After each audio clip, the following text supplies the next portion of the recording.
নমস্কার বন্ধুরা, রোশনাইয়ের আজকের পর্বে আমরা দেখতে চলেছি আরণ্যক রোশনাইকে বলে, তুমি খাবে না? রোশনাই বলে, এই কেকটা ওরা ভুল করে দিয়ে গেছে, এই কেকটা আপনার গরিমা দিদিকে দেওয়া উচিত, এটা কাপল কেক। আরণ্যক বলে, হ্যাঁ ভুল যখন করেই ফেলেছে তখন তো কিছু করার নেই, এই কেকটা তো আমি আর গরিমার জন্য নিয়ে যাব না, এই নাও খেয়ে নাও বলে একটা চামচ দিয়ে কেকটা রোশনাইকে খাইয়ে দিতে যায় আরণ্যক। যেই আরণ্যক কেকটা খাইয়ে দিতে যায় তখন পাশ থেকে একজন ছবি তোলে। এটা দেখে তো আরণ্যক আর রোশনাই অবাক হয়ে যায়। তখন ওই লোকরা বলে, আমাদের স্পেশাল কাপল উইক চলছে তো, তাই আমরা প্রত্যেকটা কাপলেরই ছবি তুলে রাখছি জাস্ট আমাদের প্রমোশনের জন্য। রোশনাই আপত্তি করতে থাকে। তখন আরণ্যক বলে, আচ্ছা ঠিক আছে, ছবি যখন তুলেই ফেলেছেন তখন কিছু তো করার নেই, আসলে ম্যাডামের ছবি তোলাতে একটু আপত্তি আছে, সেই কারণেই। তখন ওনারা বলেন যে আরও কয়েকটা ছবি তুলে রাখি আমরা। তখন আরণ্যক বলে, শিওর, নো প্রবলেম। রোশনাই বলে, স্যারজি আপনি ওদের ছবি তুলতে দিলেন কেন? আরণ্যক বলে, দেখো যখন তুলেই ফেলেছে তখন তো কিছু করার নেই। রোশনাই বলে, আপনি এইসব ভুলভাল জিনিসে অ্যালাউ করলেন কিভাবে? আপনি ওদের বলুন ছবিগুলো ডিলিট করে দিতে। আরণ্যক বলে, দেখো রোশনাই, কিছুদিন পর তো তুমি এই শহর ছেড়ে চলেই যাবে, তো কয়েকটা ছবি রেখে দিতে আপত্তি কী? রোশনাই বলে, মিথ্যে ছবি নিয়ে কী লাভ স্যারজি? এদিকে টেবিলে মহারাজা থালি চলে আসে। আরণ্যক মনে মনে বলে, তোমার কাছে যেটা মিথ্যে আমার কাছে তো সেটা নাও মিথ্যে হতে পারে। তোমার সঙ্গে না হয় আমার কিছু ছবি রয়ে গেল, এর মধ্যে সত্যি আর মিথ্যের কী আছে? এই সমস্ত কিছু মনে মনে ভাবতে থাকে আরণ্যক। রোশনাই বলে, দেখুন স্যারজি, ওনারা যে মিথ্যে জিনিসটা ভাবছেন আপনি প্লিজ ওনাদের সত্যিটা বলে দিন। আরণ্যক বলে, দেখো রোশনাই, ওনারা জাস্ট আমাদের একটা স্পেশাল অ্যাটেনশন দিচ্ছিল। রোশনাই বলে, আপনি যে মাঝে মধ্যে কী বলেন না, কোনো লজিকই নেই, কোনো মানেই খুঁজে পাই না আমি। আরণ্যক বলে, ওই যে বললাম ওরা আমাদের একটু স্পেশাল অ্যাটেনশন দিচ্ছিল, যার জন্যই তো খাবারটা তাড়াতাড়ি চলে এলো। এরপর হোটেলের তরফ থেকে ওদের জন্য একটা বুকে নিয়ে আসা হয়, আরণ্যকের হাতে দেওয়া হয়। রোশনাই তো আবারও বিরক্তিবোধ করতে থাকে। হোটেলের লোক বলেন যে, স্যার এবার এই বুকেটা আপনি ম্যামকে দেবেন আর আমরা একটা ছবি তুলে রাখবো। আরণ্যক মনে মনে আগের কথাটা ভাবতে থাকে, এর আগে বেনারসেও এরকম হয়েছিল তাদের সাথে, ওখানেও হোটেলে একটা বুকে দেওয়া হয়েছিল ওদেরকে, আর ছবিও তোলা হয়েছিল। রোশনাই তো খুব বিরক্তিবোধ করতে থাকে। আরণ্যক রোশনাইয়ের দিকে তাকায়। রোশনাইয়ের এই সমস্ত কিছু ভালো লাগছে না, কিন্তু আরণ্যক নাও করছে না। আরণ্যক আবার ছবি তোলার জন্য পারমিশন দিয়ে দেয়। এরপর আরণ্যক নিজের হাতটা বাড়িয়ে দেয়, বলে, এসো রোশনাই, আমরা একটা ছবি তুলব। রোশনাই চুপ করে বসে থাকলে আরণ্যক নিজেই হাতটা ধরে উঠিয়ে দেয় রোশনাইকে, তারপর বুকেটা রোশনাইকে দেয়। এরপর আরণ্যক বলে, একটু হাসো রোশনাই, নাহলে ছবিটা উঠবে কি করে? তারপরে ছবি তোলা হয়, ওরা আবার বসে পড়ে খাওয়ার জন্য। এরপর রোশনাই বলে, স্যার জি আপনি ওদের কিছু বলছেন না কেন? আরণ্যক বলে, ছাড়ো না, বাইরের লোককে অত কৈফিয়ত দিতে ভালো লাগে না। রোশনাই বলে, শুধুমাত্র ওরা বাইরের লোক বলে আপনি সত্যিটা ওদেরকে বলবেন না? অদ্ভুত, ওনারাও বা অদ্ভুত, যে কেউ আসবে ওনাদেরকে ওনারা কাপল ভেবে নেবে। আরণ্যক বলে, ছাড়ো না, ওরা একটু পরে এগুলো সব ভুলে যাবে, আর এখানে তো কত লোক আসে, তাছাড়া এটা একটা স্পেশাল কাপল উইক চলছে, তাই ওনারা এই সমস্ত কিছু করছেন, তুমি এতটা গুরুত্ব দিও না। এরপর রোশনাই কিছুতেই খেতে চায় না, বলে, স্যার জি আমি খাবো না। আরণ্যক তখন বলে, ও তাহলে আমাকে এরপর জোর করে খাইয়ে দিতে হবে তোমাকে, তাই তো? রোশনাই বলে, মানে? আরণ্যক বলে, এখানে তো সবাই জানে যে আমরা কাপল, এরপর তুমি যদি না খাও তো ওরা ভাববে যে তুমি রেগে আছো, ছুটে আসবে, এখানে সিন ক্রিয়েট হবে, সেটা কি তুমি চাও নাকি নর্মালি খেয়ে নেবে? রোশনাই বলে, আমার আর এসব ভালো লাগে না। আরণ্যক বলে, কি তোমাকে এটা অভিনয় করতে হচ্ছে তাই ভালো লাগে না? রোশনাই বলে, একদমই তাই। আরণ্যক বলে, ঠিকই তো, এটাই তো তোমার করা উচিত, তাই না? আর রাজীব জানতে পারলে? রোশনাই তখন বলে, আবার আপনি রাজীবের নাম নিচ্ছেন? আপনি সারাদিন ধরে রাজীব রাজীব করে যান কেন বলুন তো? রাজীব জানতে পারলে কি হবে? আপনি এটা ভাবুন যে গরিমা দিদি জানতে পারলে কি হবে। এরপর রোশনাই আবারও খাওয়ার জন্য বারণ করে। আরণ্যক বলে, প্লিজ একটু কিছু খাও। রোশনাই তখন জোর করে খেতে থাকে। আরণ্যক রোশনাইয়ের দিকে তাকিয়ে থাকে আর মনে মনে ভাবে, সেদিন তোমার সঙ্গে আমি একটু বেশি মিসবিহেভ করে ফেলেছি, কিন্তু কেন করেছি এটা তো তুমি কোনোদিনও জানতে পারবে না। সেদিন সত্যনারায়ণ পুজো আর গেট টুগেদার ছিল, আর তোমাকে আমি নিজের কাছে রাখার জন্যই, আমাদের বাড়িতে রাখার জন্য এটা আমাকে করতে হয়েছিল। এদিনই আমি ভেবেছিলাম যে একদিন তোমাকে বাইরে নিয়ে গিয়ে ভালো করে খাওয়াবো। আর তাছাড়া এখানে লোকজন যখন ধরেই নিয়েছে যে আমরা কাপল, তখন কথা বলে সেটা ভাঙাতাম কি করে? ঠিক আছে, এটা সত্যি নয়, কিন্তু কেউ যদি সত্যি ভাবে তাহলেই তো এটা সত্যি হয়ে যায় না? এগুলো ভাবতে ভাবতে আরণ্যক রোশনাইয়ের দিকে তাকিয়েই থাকে। রোশনাই বারবার করে সেটা লক্ষ্য করে, আর আর রাগে রাগে নিজের খাবারটা খেয়ে যায়। আরণ্যক বলে, প্লিজ রোশনাই, একটু তাড়াতাড়ি খেয়ে নাও না। রোশনাই বলে, আমার খাওয়া হয়ে গেছে, এবার আপনি একটু তাড়াতাড়ি খেয়ে নিন। রোশনাই বলে, এরপর না জানি আমাকে আর কত মিথ্যের জালে জড়াতে হবে, আমাকে আর ভালো লাগছে না। ঠিক সেই সময় আবার রেস্টুরেন্টের তরফ থেকে লোক আসে, বলে যে এটা আমাদের তরফ থেকে একটা স্পেশাল গিফট। একটা এনভেলপ দেয় তারা, বলে যে এটাকে যত্ন করে আপনারা রেখে দেবেন, এটা মেমোরি হয়ে থাকবে।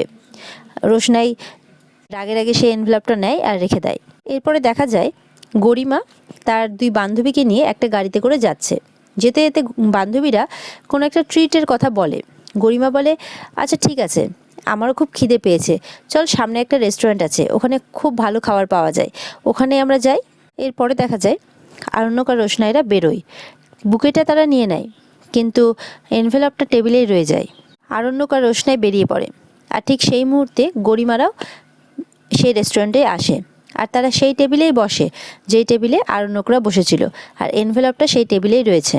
এরপর বান্ধবীরা গরিমার সাথে তার বিয়ে নিয়ে কথা বলতে থাকে, তার বিয়ের অ্যানাউন্সমেন্ট পার্টি নিয়ে। বলে, তুই মেকআপ আর্টিস্টকে বলেছিস তো? গরিমা বলে, হ্যাঁ, আমি সাজিয়াকে বলে দিয়েছি। এই কথা বলতে বলতেই সেখানে তারা একটা এনভেলপ দেখতে পায়। গরিমা বলে, আমাকে দে, আমি ম্যানেজারকে দিয়ে দেবো। তখন ওয়েটারকে ডাকে, আর এনভেলপটা খুলে নিজেই দেখে যে সেখানে বুকে হাতে আরণ্যক আর রোশনাইয়ের ছবি। গাড়িতে যেতে যেতে আরণ্যক রোশনাইকে বলে, আচ্ছা রোশনাই, ওনারা তোমাকে একটা ছবি গিফট করেছিল না? রোশনাই তখন দেখে ছবিটা পায় না, আর ভাবে যে আমি তো ছবিটা মনে হয় ভুলে এসেছি সেখানে। আরণ্যক বলে, তুমি ছবিটা ভুলে এলে? রোশনাই বলে, স্যার জি, আপনি একটা কাজ করুন, আপনি গাড়িটা ঘুরিয়ে নিন, আমি ওখান থেকে ছবিটা নিয়ে নেব। আরণ্যক বলে, তোমার কি ছবিটা খুব দরকার? তোমার ছবিটা প্রয়োজন আছে কেন? কারণ তুমি তো তখন ছবিটার জন্য এম্বারেস ফিল করছিলে, তাই আমি ভাবছিলাম যে। রোশনাই বলে, হ্যাঁ, এম্বারেস তো হওয়ারই কথা, একটা মিথ্যে ছবি তো তুলে রাখার কোনো মানে হয় না। আরণ্যক রোশনাইয়ের দিকে তাকিয়ে থাকে। রোশনাই বলে যে, না, আমি সেই জন্য বলিনি, অ্যাকচুয়ালি ছবিটা যদি কেউ দেখে নেয়, অন্য কেউ, তাহলে কি হবে? আরণ্যক বলে, হো কামন রোশনাই, কে দেখবে ওই ছবি? ওই রেস্টুরেন্টে এত লোক যায়, কারো বয়ে গেছে ওই ছবি দেখতে। গরিমা তো ছবি দেখে আবার উল্টোপাল্টা ভাবতে থাকে, ভাবে যে এসবের মানে কি? এখানে ফুল বুকে হাতে নিয়ে আরণ্যক আর রোশনাইয়ের ছবি, এসব কি হচ্ছে? ওরা এখানে এসেছিল কবে? বলে ছবিটা আবার এনভেলপে ঢুকিয়ে দেয় গরিমার মনটা খারাপ হয়ে যায়। বান্ধবীরা জিজ্ঞাসা করে, কী রে, তোর আবার কি হলো? গরিমা বলে, কিছু না। এদিকে আরণ্যক বলে যে, সবাই কি তোমাকে চিনে বসে আছে নাকি?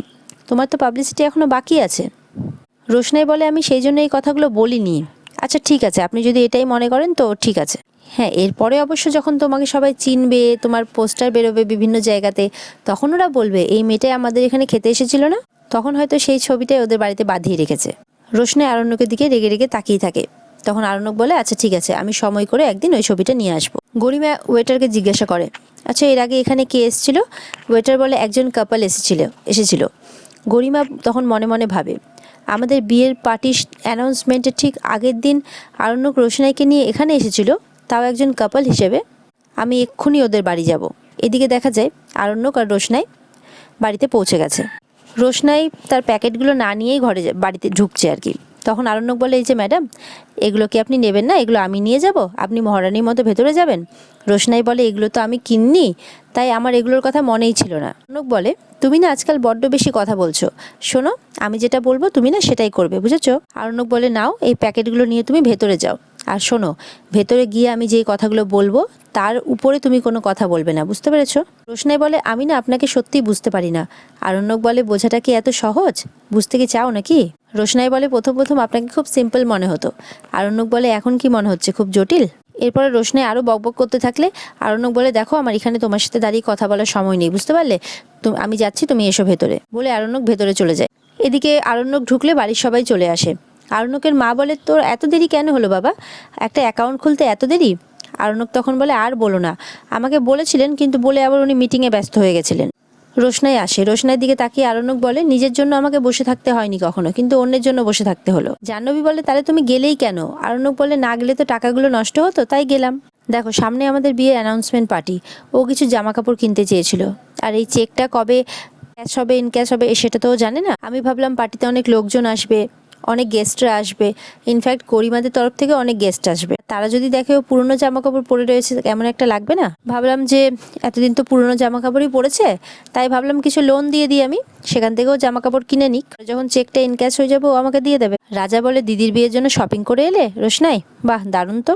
রোশনাই চুপ করে দাঁড়িয়ে থাকে, কোনো কথা বলে না। বড় মা বলে, খাওয়া রেডি হয়ে গেছে বাদশা, বেরোনোর আগে তুই খেয়ে নে। আরণ্যকের মা বলে, একটু কিছু খেয়ে যাও বাদশা, দেখেছো তো অন্যের ঝামেলা নিলে কি হয়, এরপর থেকে আর নেবে কোনোদিনও, অন্যের দায়িত্ব নিজের ঘাড়ে নেবে? আর আরণ্যক বলে, না না, নাক মুলছি, কান মুলছি, নমস্কার করছি, আর আমি কারোর দায়িত্ব নিচ্ছি না। যখন বাড়ি চলে যাবে আমি গঙ্গায় স্নান করে আসবো। আরণ্যকের মা বলে, এই যে তুমি যে দাঁড়িয়ে আছো পটের বিবির মতো, সকালেই তো তুমি বেরিয়ে গেলে, বাইরে দেখেছো দুজন লোক উঠোন পরিষ্কার করছে, যাও গিয়ে তুমিও লেগে পড়ো। রোশনাই বলে, আমি তো নিজে যেতে চাইনি, স্যারজি আমাকে নিয়ে গেছিলেন বলেই আমি গেছিলাম, আর আপনারা আমাকে বারণ করতে পারতেন, আমি যেতাম না। নবী বলে, এই তুমি চুপ করে থাকতে পারো না, সবসময় তোমার এত কথা কিসের? রোশনাই বলে, আমার দোষ নেই বলেই আমি আজকে কথাটা বলছি, আজকে যদি বিনা দোষে তোমাকেও দোষী করা হতো তুমি কি চুপ করে থাকতে? বড় মা বলে, রোশনাই সবার জল খাওয়া হয়ে গেছে, তুমি খেয়ে নাও। রোশনাই বলে, আমি খাবো না বড় মা, আমি বরং উঠোনটা পরিষ্কার করে দিয়ে আসি। মা বলে, উঠোনটা যাতে একদম পরিষ্কার থাকে, আর তারপরে এই হলটাও পরিষ্কার করতে হবে, ঠিক আছে? আর বড় বৌদি, তুমি ওকে খাওয়ার জন্য জোর করছো কেন? যখন ওর খিদে পাবে ওর তখন ঠিকই খেয়ে নেবে, এতে বলার কিছু নেই। ও কোনো বাচ্চা মেয়ে নাকি যে তুমি বলছো খাওয়ার রেখে দিয়েছি খেয়ে নিও, অত দরদ দেখাতে হবে না। আসলে ও তো খাওয়ার চেয়ে খায় না কোনোদিনও, আবার না দিলেও নিজে হাতেও খায় না, সেই জন্য আর কি, সকাল সকাল বেরিয়েছে কিছু খায়নি, ওই জন্য আমি বললাম। রোশনাই বলে, আমার এখন খিদে নেই বড় মা, আমি খাবো না। আরণ্যক মনে মনে বলে, খিদে তো আমারও নেই, পেট তো ভরে রয়েছে, আমি তো বলতেও পারছি না কিছু। আরণ্যক বলে, বড় মা আমি অফিসে গিয়ে খেয়ে নেব, তুমি আমার জন্য একটু ফ্রুট জুস করে দাও না। বাদশাকে সবাই খাওয়ার জন্য জোর করতে থাকে। জাহ্নবী বলে, বাদশা, একটা বাইরের লোকের জন্য তুমি এতটা সময় ইনভেস্ট করলে, আর নিজের জন্য করার মতো একটুও সময় নেই? সবাই তখন বলতে থাকে এই সমস্ত কথা, আর আজকের পর্ব এখানেই শেষ হয়ে যায়। তো বন্ধুরা, কেমন লাগলো তোমাদের আজকের পর্ব? আগামী পর্বে দেখা হচ্ছে তোমাদের সাথে আবার, ততক্ষণের জন্য সবাই ভালো থেকো।